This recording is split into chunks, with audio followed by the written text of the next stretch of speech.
ఒత్తితే మళ్ళీ ఏమవుతుంది?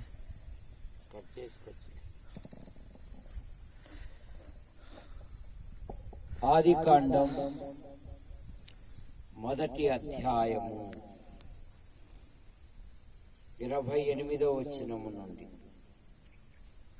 దేవుడు వారిని ఆశీర్వదించెను.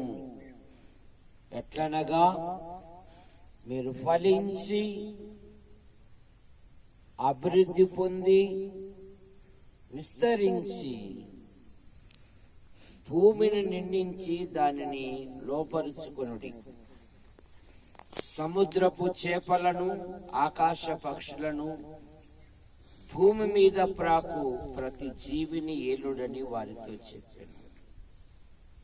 దేవుడు, ఇదిగో భూమి మీద ఉన్న విత్తనములిచ్చి ప్రతి చెట్టును విత్తనములిచ్చి వృక్ష ఫలము గల ప్రతి వృక్షమును మీకిచ్చి ఉన్నాను.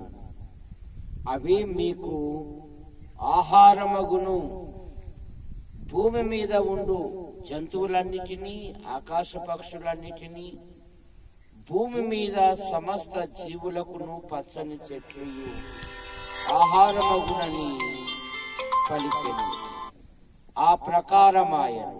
దేవుడు తాను చేసినది యావత్తు చూసినప్పుడు అది చాలా మంచిదిగా ఉండెను.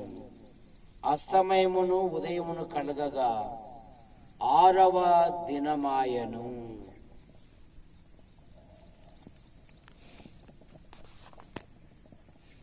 ప్రార్థన.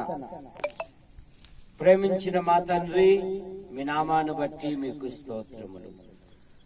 దొరై స్వామి, కృపమ్మ, కుమారుని బట్టి మీకు స్తోత్రం. సిఏ పరీక్షలు రాస్తూ ఉన్నాడు. వచ్చే నెలలో కూడా పరీక్ష ఉంది. మీ కృపను దయచేయండి. ప్రతి సంవత్సరము ప్రతి సబ్జెక్టులలో మంచి ఫలితాలతో పాస్ అవునట్లుగా మీ కృపను దయచేయండి. ఇదిగో ఉల్లినార, మొక్కజొన్న, అలాగే మిరప విత్తారు. ఆశీర్వదించండి. యెహోవాయందు భయభక్తులు గల వారి చుట్టూ ఆయన దూత కావలి ఉండి వారి రక్షించును అన్నారు. మలాకి గ్రంథములో, మీ పంటలను తినిగిపోయి పురుగులను నేను గద్దించదను అన్నారు. అయ్యా, ఇదిగో కన్నీటితో విత్తువాడు సంతోషముతో పనులు పోయినట్లుగా వేసిన ఈ పంటను మీరు ఆశీర్వదించండి. నైనా ఎటువంటి బలహీనతలు ఏర్పడకుండా 30 100 ఫలించినట్లుగా మీకు పడతాయి. యేసు ప్రభు దయ వలన దేవుడు మా పంటను దీవించెను, మమ్మల్ని ఆశీర్వదించెను. మేము ఎక్కువగా లాభము పొందితమని స్తుతించుటకు మీకు పడతాయి. అయ్యా, మీకు వందనాలు చెల్లిస్తున్నాం. ఈ చుట్టుపక్కల ఉన్న పంట పొలాలను కూడా దీవించి మీరు మహిమ పొందమని యేసు ప్రభు నామములో ప్రార్థిస్తున్నాం తండ్రి. ఆమేన్. ఆమేన్.